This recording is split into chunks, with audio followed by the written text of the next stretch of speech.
पहले के जमाने में हर घर में रोज यज्ञ होता था, हवन होता था, अग्निहोत्र होता था। नित्य वैदिक मंत्र से ऋषि होम करते थे। यहाँ व्यास भी वेदांत के सिद्धांत कहते थे। यहाँ रोज यहाँ पर अग्निहोत्र होता था घर घर में। बिना हवन इत्यादि किए घर के लोग भोजन नहीं करते थे, जल नहीं पीते थे। अग्निहोत्र का खर्चा तो हो रहा, अग्निहोत्र बल नहीं हो रहा। इधर जो होता था उधर चला गया, जो हवन पूजा पाठ होता था वो चिल्लम में चला गया। उधर हो रहा है लेकिन ये छूट गया। नित्य वैदिक मंत्र से ऋषि होम करते थे। यहाँ व्यास भी वेदांत के सिद्धांत कहते थे। यहाँ वही आपका राष्ट्र है, वही आपका देश है, वही आपकी संस्कृति है। देखिए, जग केवल देवताओं की पूजा के लिए बात मत करिए। जग और हवन से क्या होता है? वायुमंडल भी शुद्ध होता है, प्रकृति भी शुद्ध होती है। लोग प्रश्न किया करते थे, अभी मैं आपको निवेदन करूं। एक विश्व के सबसे श्रेष्ठ वैज्ञानिक ने रिसर्च करके निर्णय किया है।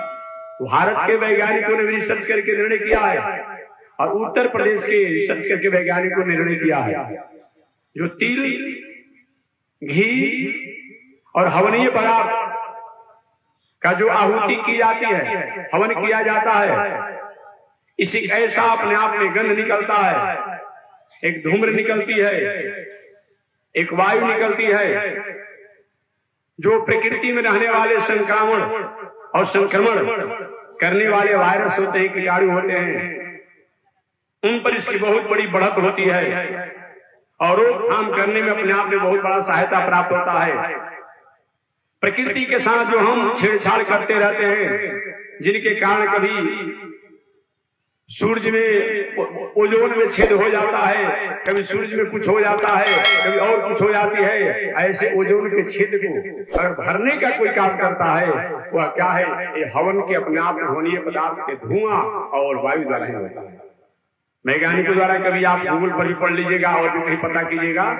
अभी बहुत दिनों से हंगामा चल रहा था, आज 2-4-5 वर्ष पहले ओजोन में छेद हो गया है, अब दुनिया को नहीं बचेगा, तब करके अपने आप समाप्त हो जाएंगे। लेकिन अभी वैज्ञानिकों ने रिसर्च किया कि नहीं, अभी ओजोन धीरे धीरे भर रहा है। कैसे भर गया भाई? तो उन्होंने कहा कि जो अपने आप पूजा पाठ हवन इत्यादि होते हैं, इसके धुआं से, वायु से ओजोन धीरे धीरे परत अपने आप होता और भर गया। इसलिए केवल हम देवताओं के पूजन के लिए यज्ञ नहीं करते हैं, प्रकृति के बैलेंस और संतुलन के लिए भी यज्ञ किया जाता है। याद रखिएगा, प्रकृति के बैलेंस और संतुलन के लिए होता है। आप पूछेंगे ऐसा कोई कैसे माने महाराज के प्रकृति के बैलेंस के लिए? अरे भाई, ऐसे कोई धुआं होता है, आप और मच्छर छाप अगर अपने आप में कहीं अगरबत्ती जला देते हैं तो मच्छर का अपने आप में क्या होता है? उनसे आपको शांति मिलती है ना? वो काम होता है कि नहीं होता है? ये भी अपने आप में, इसमें ऐसी ताकत, एक ऐसी शक्ति है जो कि प्रकृति को और पुरुष को अपने आप में क्या करता है? स्थापित करता है, उनकी स्थिति को, उनके सतुमय को। इसीलिए हमारे जीवन में जग होना ही चाहिए।